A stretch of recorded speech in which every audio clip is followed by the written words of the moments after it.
Eh ben alors Matt, t'en fais une drôle de tête. Ton plan d'entraînement n'est pas à ton goût? Je t'avoue que là, avec la chaleur de l'été, j'ai du mal à trouver la motivation ces jours-ci. Ouais, je comprends. Je pense que j'ai ce qu'il te faut. Un bon run entre poteaux. Yes, trop cool.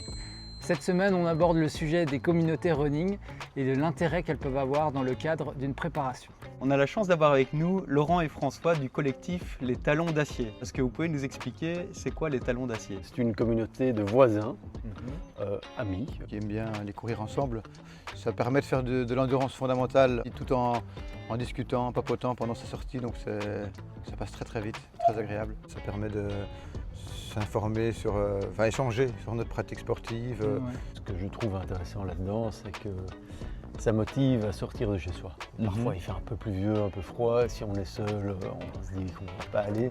Par contre, si on est plusieurs, en fait, c'est juste motivant. Et puis parfois on court des compétitions ensemble, hein. Et comme on a des mêmes quartiers, on peut covoiturer. Voilà, ça a de multiples avantages. Bon bah c'est pas tout, mais on va aller courir quand même un petit peu. Hein. Ah ouais. Ouais, je vous propose un petit footing relaxou ce soir. Allons-y. Allez, parti. let's go. Ah oui, ma montre. La communauté. C'est quoi votre allure en endurance fondamentale? Si je veux être sûr d'être en endurance fondamentale, c'est 6 quoi. Dans le running, la communauté agit comme un puissant moteur de motivation et de lien social.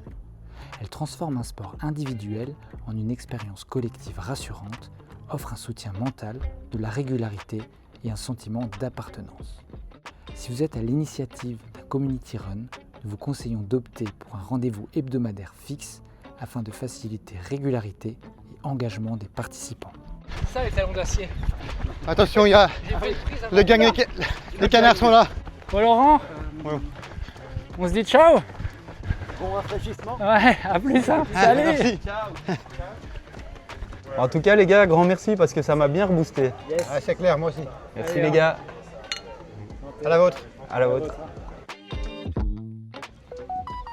Ah, c'est quoi? Ça c'est Strava. Tu connais pas?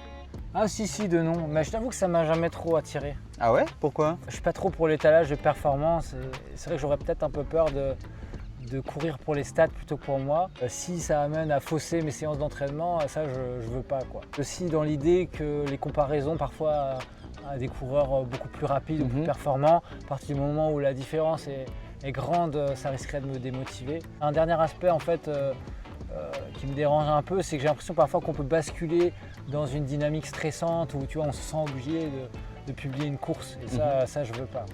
Non, tu as raison, ce sont des risques tout à fait possibles, hein. Mais bon, moi j'y vois aussi des avantages quand même. Ouais, lesquels? D'abord la communauté, hein. Donc sur Strava on s'encourage avec des coups d'eau, donc des petits pouces. Ouais. Donc ça c'est toujours chouette. On partage ses émotions positives comme négatives, ses photos. Du coup on n'est pas seul dans un sport qui est déjà vachement individuel.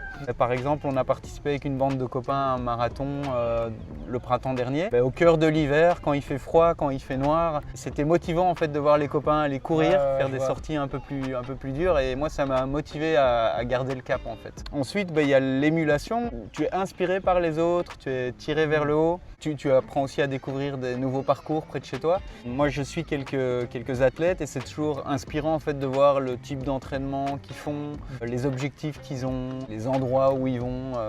Donc voilà, bien sûr en gardant en tête qu'on peut se mesurer qu'à soi-même en fait et qu'ils ont leurs contraintes sont probablement différentes des miennes. Et puis troisième avantage, c'est la data. Strava c'est un endroit où sont stockées toutes tes stats, tes records perso, tes photos, donc ça c'est assez pratique. Ouais. Dit comme ça donne presque envie de s'inscrire. Ah tu vois. En fait après c'est comme tout, c'est une question d'équilibre. Si tu utilises l'outil pour progresser, pour s'encourager mutuellement, alors tu l'utilises à bon escient. Si par contre tu ressens une pression de faire une course, une sortie que tu n'avais pas forcément envie de faire, ou de courir plus longtemps ou plus vite que ce que tu avais prévu, là c'est plutôt l'outil qui te dirige et tu tombes un peu dans les travers. C'est QFD quoi. Voilà. Bon, en attendant que je m'inscrive, ce soir moi je te propose pas un coup d'eau, Ouais, mais un petit coup de bière. allez, santé. Allez, santé. Merci Joe.